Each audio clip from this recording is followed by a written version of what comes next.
present is never our end. The past and present are our means. The future alone our end. Thus, we never actually live, but hope to live. And since we are always planning how to be happy, it is inevitable that we should never be so.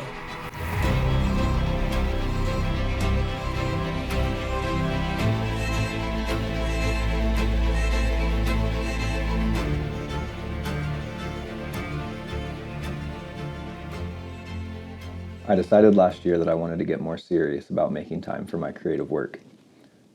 That led me to the world of productivity. I knew that I needed to be more efficient with my time if I wanted to get things done. And if I was going to get things done, I needed to develop some discipline and organization. Working a full-time job while pursuing something on the side isn't easy, but it's not impossible. A lot of people are busy, but busyness and intentional productivity are not synonymous. I first read the book Atomic Habits by James Clear way back in late 2019 or early 2020. I had just moved back home to Ohio to start working in health and fitness. Prior to that, I had been doing full-time seasonal work while I was taking online classes part-time, pursuing a bachelor's degree in health and wellness. I thought that because I had managed that situation fairly well, that I could handle pretty much any work-life balance scenario relatively easily. But it's a lot different when someone else is managing your time. When someone else is setting your deadlines for you, you don't really have to think too much, you just have to do the work. I've been trying to create a routine and habits that would stick for over a year now. Up until recently, I had been unsuccessful at finding a way to be consistently productive. 2 months ago, I started to experiment with a new morning routine. It wasn't perfect, but I took action and started to figure some things out. Then, at the beginning of last month, I decided to stop drinking again. As the cobwebs started to clear from my brain, I took advantage of the clarity and motivation from making that change and started to really focus in on what I could do to make real progress toward my goals. My attempts in the past at being more productive usually stalled out with getting distracted by trying to figure out what the best method was for journaling, or watching too many YouTube videos about how to be as productive as you can possibly be. I would constantly overcomplicate things and overthink things, and I could never even decide on whether I wanted to write in a physical journal or use some sort of online journaling thing. Before I tell you which habit was the one that I think had the biggest impact on allowing me to completely revamp my morning routine, I wanted to kind of go through that routine and some of the important points. Ever since I've been trying to develop a morning routine for myself, I've been trying to get up out of bed at 6. But I would almost always hit snooze anywhere from 15 to 60 minutes. Recently, I finally started putting my phone in the other room so that when the alarm goes off in the morning, I have to get up out of bed to go turn it off. Instant success. Not a single time over the month plus that I've been incorporating this new habit have I gotten back in bed after getting up to turn off the alarm. After waking up, brushing my teeth, and hydrating, I head in and start writing. I had always overcomplicated journaling in the past, and I would get stuck not being able to decide on a specific method or what I was going to write about every day or how much I should write, but I finally was able to sort of hone in and simplify it enough to be consistent. For now, I'm writing in a physical journal. I give myself a 1-page limit or about 15 minutes. I just keep it simple, write something, and make sure I stay consistent with it. After I finish writing, I try to get in some stretching. This is the habit that I'm having the hardest time being consistent with within the morning routine. I'm getting older and stiffer, and if I don't put it into my routine, I simply won't do it. So I'm trying to find ways to make it easier, and I've started recently listening to a podcast every time I stretch just to make it a little bit more enjoyable. By the time I finish stretching, it's usually about time that the sun is coming up. So I head outside to get some sunlight into my eyeballs. I always take my dog out for a walk in the morning anyway, so I just changed the time that I went on the walk so that it matched up perfectly in order to get that early morning sunlight in my eyes. The nice thing about this habit is that there isn't really any friction in order to make this happen to get the benefits of that early morning sunlight. After we get back from our walk, I give my dog a scoop of food and I sit down to meditate. I've been trying to be consistent with meditation for years now. Every time in my life when I've been able to continually do it on a daily basis, I have noticed the benefits. For right now, my preferred method is just sitting down and meditating. I've tried the apps, I've tried listening to music, But just sitting down in silence is the least amount of friction. It's the easiest for me to do.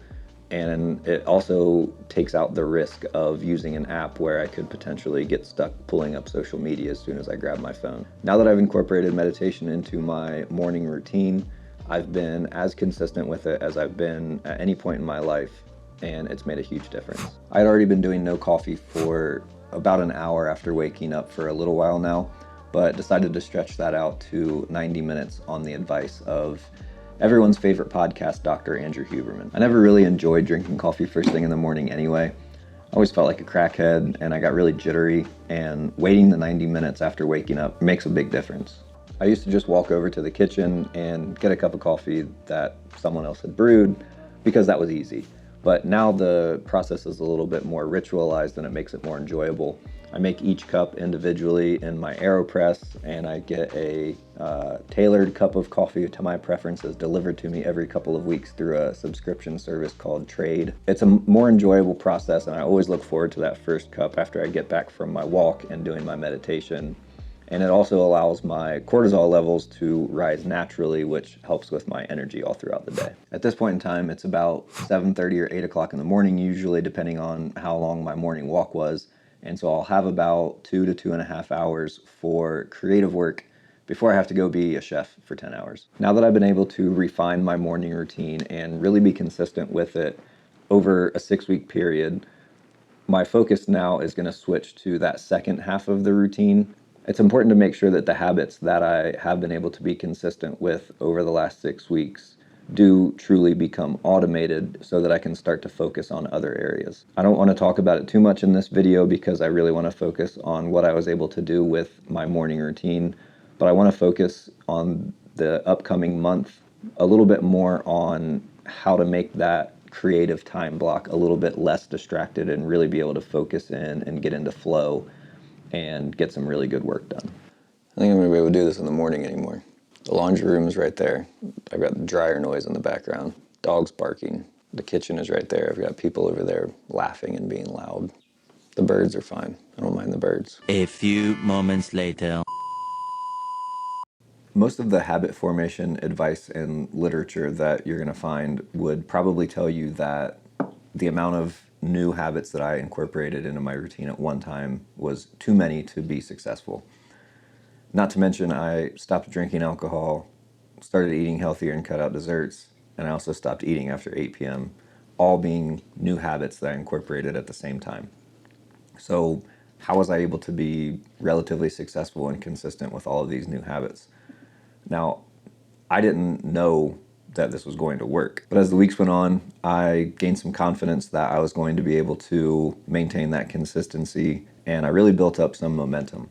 I think there are 3 main factors for why this all worked out for me. I made a whole video about why I quit drinking, and the TLDR version of that video, which is 30 minutes long, but you should still go watch it because it's really good. But the TLDR version is that I'm just a much more focused and determined person when I'm not drinking alcohol. Author of Atomic Habits, James Clear, he talks about having a keystone habit, which is one habit that you focus on, but then there's a trickle-down effect from that habit that influences most of the other things in your life.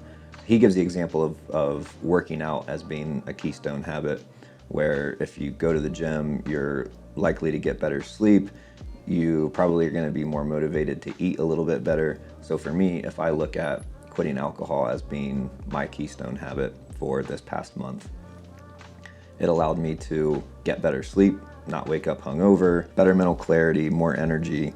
Those are sort of the direct benefits of quitting drinking. And then you have those secondary benefits that you get from it, where not drinking makes me feel healthier, so I'm more likely to eat better without even really focusing on it or thinking about it.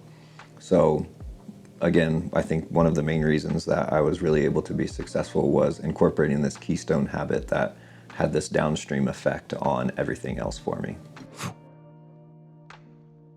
Okay, so let me explain.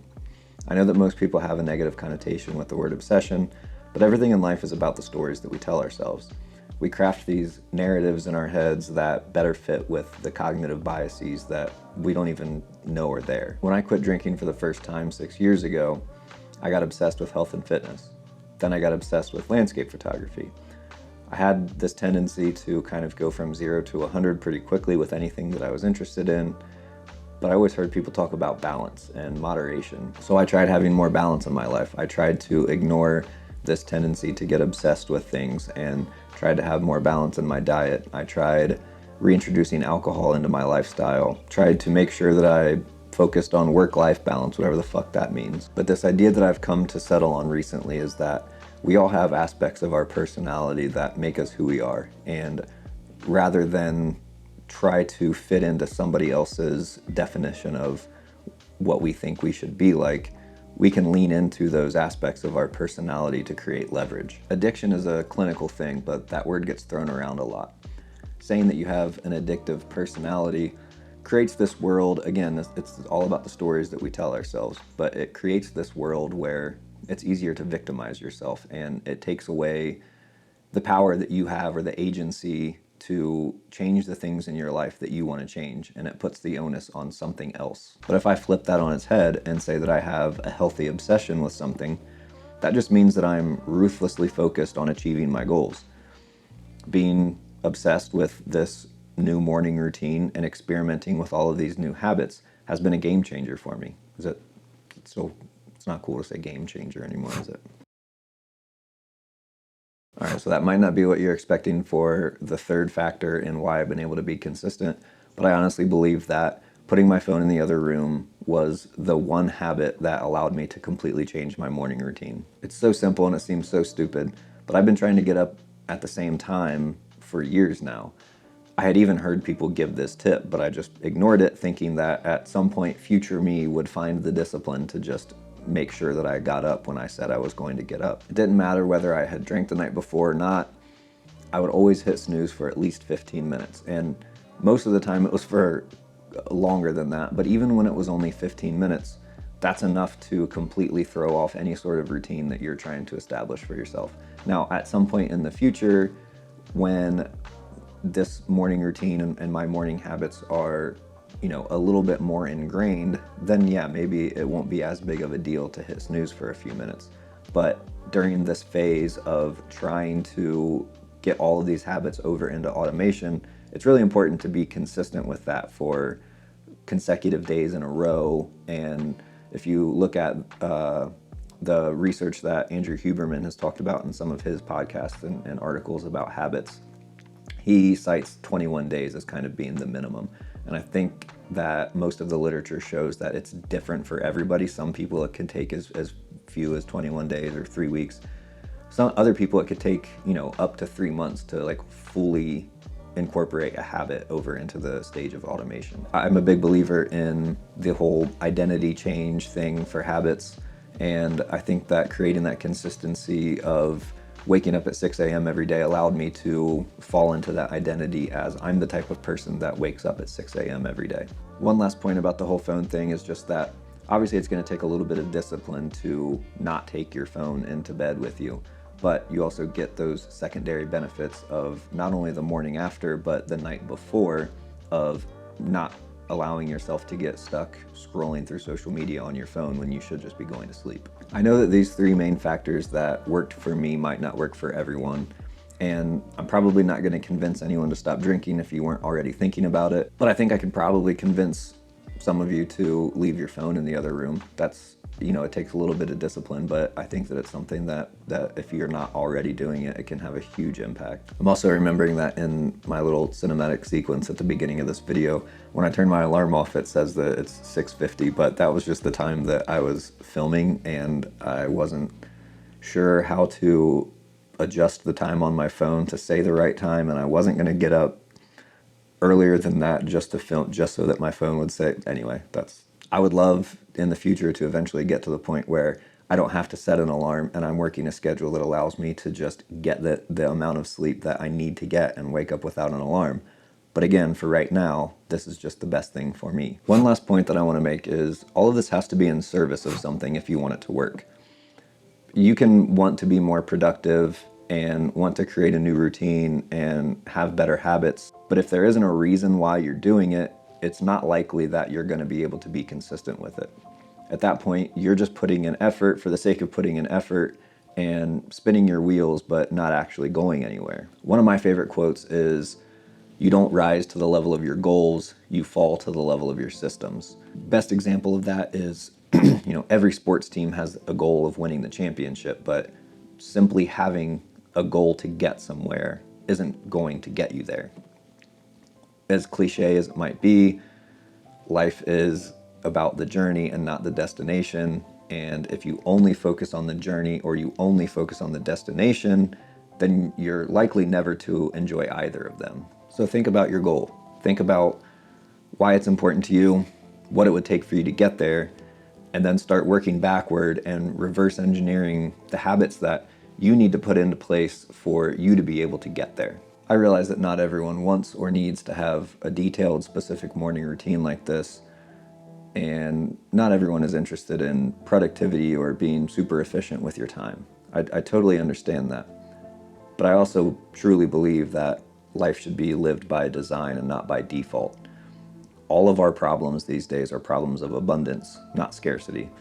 And unfortunately, our genetic makeup isn't yet caught up to our current lifestyle. So we have to go through these processes to make things a little bit more difficult for ourselves so that we don't get caught up with distraction. Distraction is basically the default these days. John Maxwell said, "You cannot overestimate the unimportance of almost everything." There are plenty of quotes like that from people far smarter than I am, and rather than just sit here and rattle off quotes at you, I will try to start to wrap this up and be as succinct as I can. We get to choose our desires. But if we don't stop and ask ourselves what we want to want, then we're going to spend our lives being super busy, but going in no particular direction. We're going to spend our lives with other people choosing how we get to spend our time. I know it's kind of a stupid concept to say that this one habit changed everything for me, and then tell you that that one habit was just putting my phone in the other room when I go to bed.